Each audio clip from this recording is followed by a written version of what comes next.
তো আমাকে কিন্তু ফুটপাত থেকে উঠে নিয়ে আসছে এই সংবাদকর্মী ভাইরা।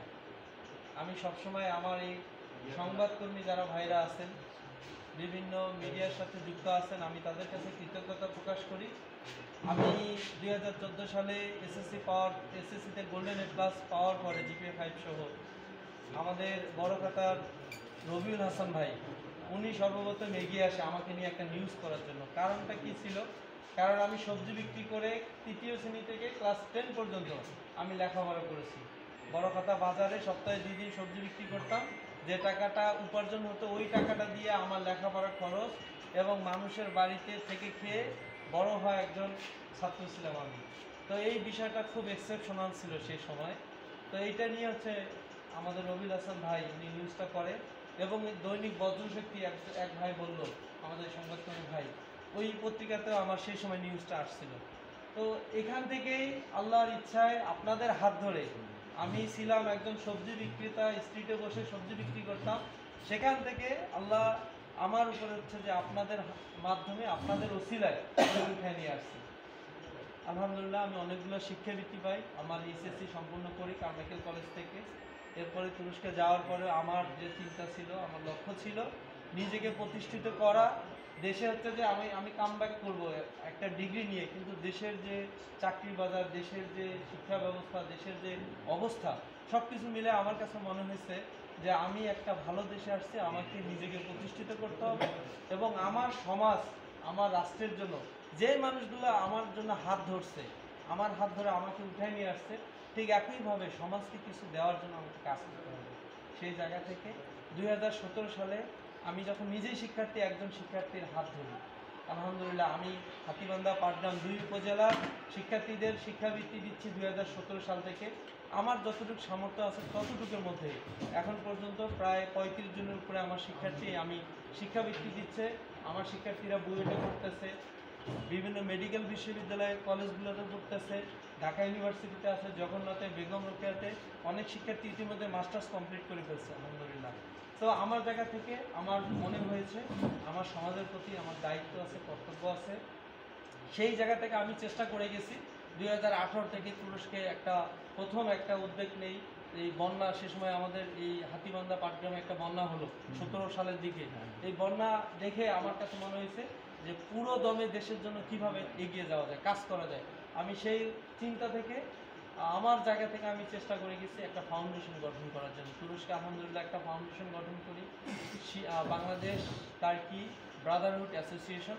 এই ফাউন্ডেশন ছোট পরিসরে 1 বছর 1.5 বছর চলে এবং আল্লাহর কি ইচ্ছা, তুর্কিরা আমার কার্যক্রম দেখে, আমার সততা, আমার শ্রম দেখে তারা আমাকে সংস্থার প্রেসিডেন্ট করে। আপনারা জেনে খুশি হবেন, আপনাদের বড়খাতার সন্তান তুরস্কের মতো একটা দেশে 120টা ফাউন্ডেশন প্রতিষ্ঠান পরিচালনা করে এবং এটা চেয়ারম্যান হিসেবে দায়িত্বে আছে। এবং আলহামদুলিল্লাহ বিশ্বের 12টা দেশে আমার ফাউন্ডেশন, আমার প্রতিষ্ঠান Ottoman International Organization and Construction Limited কাজ করতেছে।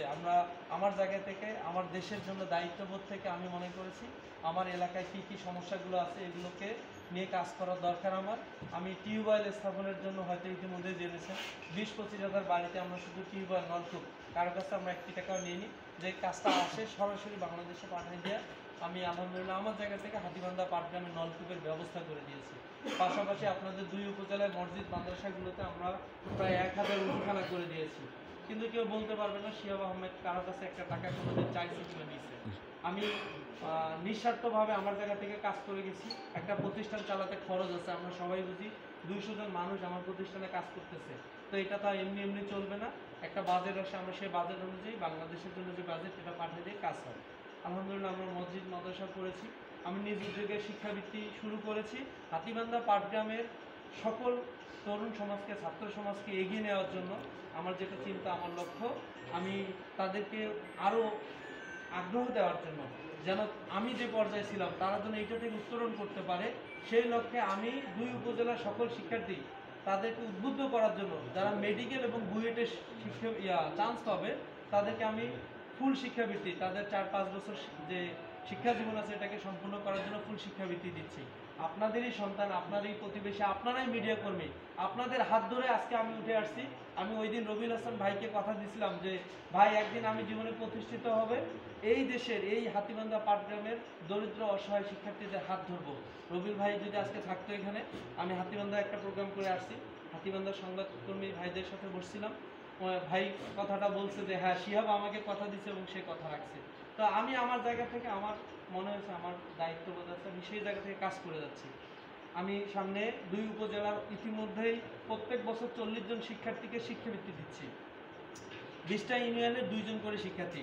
আমার সামর্থ্য এখন আপাতত এতটুকু ভাই, আমার কালো টাকার পাহাড় নাই, আমি অনেক শ্রম দিই, মেধা দিই, পরিশ্রম করে ব্যবসা প্রতিষ্ঠানগুলোকে দাঁড় করাইছি। 100 কোটি টাকার ব্যবসা প্রতিষ্ঠান মাত্র 6-7 বছর আমি দাঁড় করেছি, কঠোর পরিশ্রম। এখনও আমি দিনে 18 ঘন্টা কাজ করি।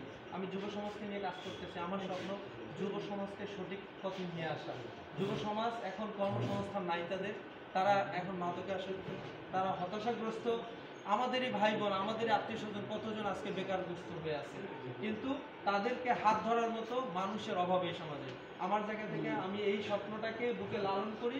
এজন্যই তুরস্ক থেকে, তুরস্কের ডাবল পাসপোর্ট থাকার পরও তুরস্কের আমার কাছে গ্রিন পাসপোর্ট আছে। গ্রিন পাসপোর্ট মানে আমি ভিআইপি পাসপোর্ট হোল্ডার। সেই পাসপোর্ট থাকার পর আমার সপরিবার আমি কিন্তু আপনাদের কাছে কামব্যাক করছি, শুধুমাত্র আমার স্বপ্ন বাংলাদেশে কিছু দেওয়ার জন্য, এই দেশটাকে নিঃস্বার্থভাবে কিছু দেওয়ার জন্য আসছে, নেওয়ার জন্য না। আল্লাহ আমাকে যা দিচ্ছে আলহামদুলিল্লাহ। ধন্যবাদ। আসসালামু আলাইকুম।